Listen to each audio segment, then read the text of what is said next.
Benz media private limited ACS Arunkumar வழங்கும் Gangers April 24 முதல் உலகமெங்கும். டாக்டர் எம்ஜிஆர் பல்கலைக்கழகம் ஆரணி வளாகம். இப்போது மாணவர் சேர்க்கை நடைபெறுகிறது. கேங்கர்ஸ் படம் எப்படி இருக்கு?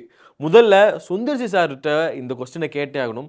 எப்படி ஏதோ ஒன்று பண்ணி எப்படியாவது ஆடியன்ஸை ஃபுல்லாக எங்கேஜ் பண்ணுறீங்களே அப்படின்னு, அதாவது கமர்ஷியல் கிங் அப்படின்றத ஒவ்வொரு இடத்துலையும் வந்து ப்ரூவ் பண்ணிட்டு இருக்காரு. முக்கியமாக இந்த படத்தோட மிகப்பெரிய ஒரு ப்ளஸ் என்னன்னா செகண்ட் ஹாஃப் தான்.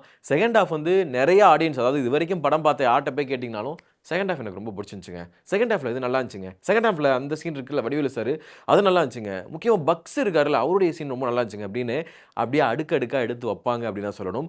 இன்னொரு ப்ளஸ் என்ன அப்படின்னு பார்த்தோம்னா, இந்த படத்துடைய கிளைமேக்ஸ் வழக்கம் போல் சுந்தர்சி சார் அப்படின்னாலே அவருடைய படங்களில் கடைசி இந்த கிளைமேக்ஸில் இங்கிட்ட ஒன்று அங்கிட்ட ஒரு ட்விஸ்ட் இப்படி நடக்குமா அப்படி நடக்குமா அப்படின்னு சொல்லிட்டு நிறைய விஷயங்களை பண்ணுவார்ல, அது எல்லாத்தையும் இந்த படத்தில் வந்து பண்ணியிருக்கிறாரு. ஃபர்ஸ்ட் ஹாஃப் பொறுத்த வரைக்கும் இந்த படம் இப்படி தான் இருக்க போகுதுன்னு சொல்லிட்டு அந்த விஷயங்களை, அதாவது எஸ்டாப்ளிஷ்மெண்ட் பண்ணுறதுக்காக நடக்கக்கூடிய ஒரு விஷயங்கள் வந்து நமக்கு வந்து இது நடக்க போதா அப்படி ஓகேவா அப்படின்ற மாதிரி நிறைய விஷயங்கள் நமக்கு வந்து அந்த ஒரு அசை போடுறதுக்கான ஒரு விஷயமா இருக்கும்.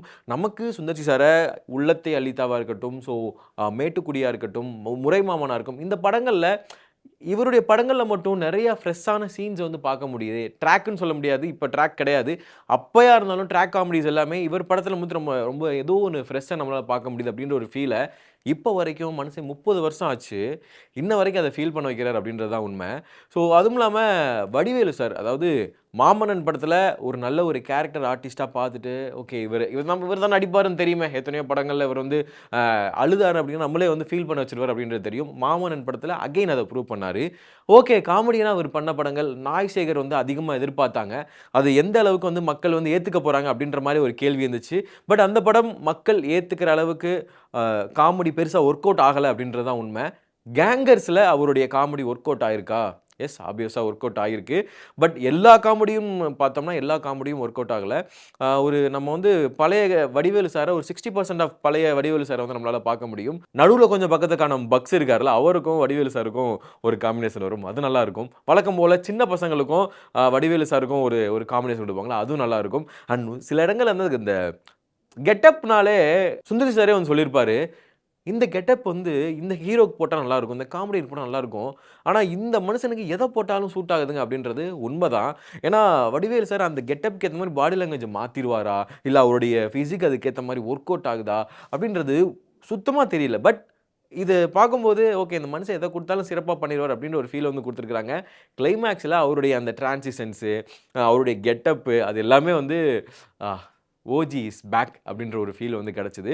அண்ட் முக்கியமாக நீங்கள் ட்ரெய்லரில் வந்து பார்த்துருப்பீங்க, அந்த ஒரு ஒரு கேரக்டர் அந்த தாடிலாம் வச்சுட்டு கண்ணாடிலாம் போட்டிருப்பாரு, அதோட டைலாக் கூட வரும், என்ன மூஞ்சிலாம் ரொம்ப வயசான மாதிரி இருக்குது, கழுத்துக்கு கீழே வந்து ரொம்ப எங்கே இருக்குது அப்படின்னும்போது, கீழேங்க கழுத்துக்கு கீழே யோகா பண்ணுறேன் சார் அப்படின்ற மாதிரி நிறைய அங்கங்கே காமெடிகளும் சுந்தர்சி சாருடைய டெம்ப்ளேட்டில் நல்லா ஒர்க் அவுட் ஆகிருக்கு அப்படின்னு சொல்லலாம். சில படங்கள் நமக்கு ஞாபகத்துக்கு வருதா, இந்தந்த படங்கள்லாம் வருதா அப்படின்னு கேட்டால் பெருசாக எந்த படங்கள் ஞாபகத்து வரல. நம்ம தலைநகரம் அங்கங்கே ஞாபகத்து வரும். ஸோ நமக்கு வந்து வடிவேலு சார், சுந்தர்சி சார் அந்த பிராண்ட் அப்படின்னாலும் நமக்கு வந்து ஞாபகத்துக்கு வரக்கான வாய்ப்புகள் இருக்குது. ஒரு காமெடி வந்து ஒரு பாட்டு இருக்கும், அது இளையராஜா சார்கிட்ட வந்து காப்பிரைட் வாங்கினாங்களா என்னன்னு தெரில. பட் இதுலேயும் வந்து இளையராஜா சாருடைய ஒரு பாடல் இருக்கும். அந்த பாட்டில் வந்து அலெக்ஸா வச்சு ஒரு காமெடி சீன் இருக்கும். அந்த காமெடி சீன் பார்க்கும்போது எனக்கு ரொம்ப பிடிச்சிது. அதாவது ஒரு நார்மல் ஆடியன்ஸாக, ஐ மீன் நான் கூட கம்மியாக சிரிச்சேன்னு சொல்லலாம், பக்கத்தில் இருக்கிற ஆடியன்ஸ்னால் நிறையாவே நல்லாவே சிரித்தாங்க. ஸோ இதையும் தாண்டி இந்த படம் பார்த்துட்டு எனக்கு இந்த இடத்துலலாம் சிரிப்பே வரலங்க அப்படின்னு சொன்னோம்னா கண்டிப்பாக நமக்கு ரசனைகள் எங்கேயோ அடி வாங்கியிருக்கு அப்படின்றத உண்மை. சுந்தர்சி சார் படம் அப்படின்னு சொன்னாலே எந்த ஒரு லாஜிக்கு தயவு செஞ்சு எக்ஸ்பெக்ட் பண்ணாதீங்க அப்படின்றது உண்மை தான். லாஜிக்கை வந்து எக்ஸ்பெக்ட் பண்ணாமல் ஒரு ஃபுல் ஃப்ளெஜ்டாக ஒரு படம் வேணும், ஒரு கமர்ஷியல் படம் வேணும் அப்படின்னா நம்ம வந்து கண்டிப்பாக இந்த படத்தை வந்து ஜாலியாக உட்காந்து பார்த்துட்டு வரலாம்.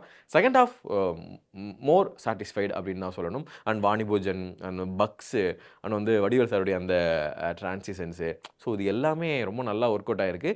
கேத்ரின் தெரசா அவங்களுடைய ப்ரெசன்ஸ் வந்து எப்படி ஒரு படத்தில் வந்து யூஸ் பண்ண முடியுமோ அந்த ப்ரெசன்ஸை ரொம்ப அழகாக யூஸ் பண்ணியிருக்கிறாரு.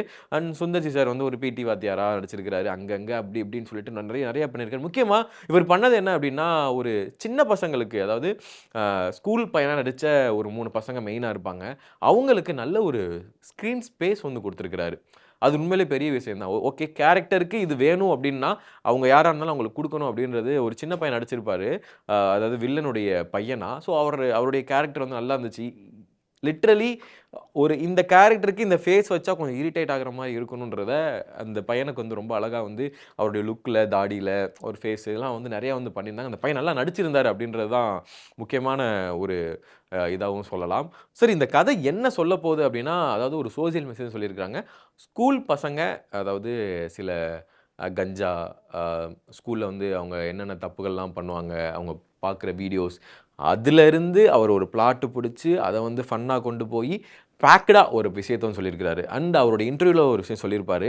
நான் வந்து எந்த ஒரு மெசேஜ் சொல்கிறதுக்காக படம் பண்ணலை, அது அந்த கதைக்கு தேவைப்பட்டிருக்கலாம், அதை நான் கொண்டு போகிறதுக்காக யூஸ் பண்ணுறேன் அப்படின்ற சொல்லியிருப்பாங்க. மெயினாக இந்த படத்தில் வந்து மதகஜராஜா உடைய சில சீக்வன்ஸ் அதெல்லாம் வந்து நீங்கள் வந்து பார்க்கலாம். அது உண்மையிலே வந்து தியேட்டர் மொமெண்ட்டாக இருந்தது. அது நமக்கு பிடிச்ச ஒரு ஹீரோ வந்து வருவார்.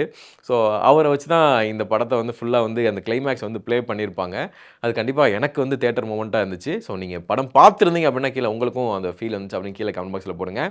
ஓகே, நன்றி, வணக்கம். Benz media private limited ACS Arunkumar வழங்கும் கேங்கர்ஸ் ஏப்ரல் 24 முதல் உலகமெங்கும். டாக்டர் எம்ஜிஆர் பல்கலைக்கழகம் ஆரணி வளாகம். இப்போது மாணவர் சேர்க்கை நடைபெறுகிறது.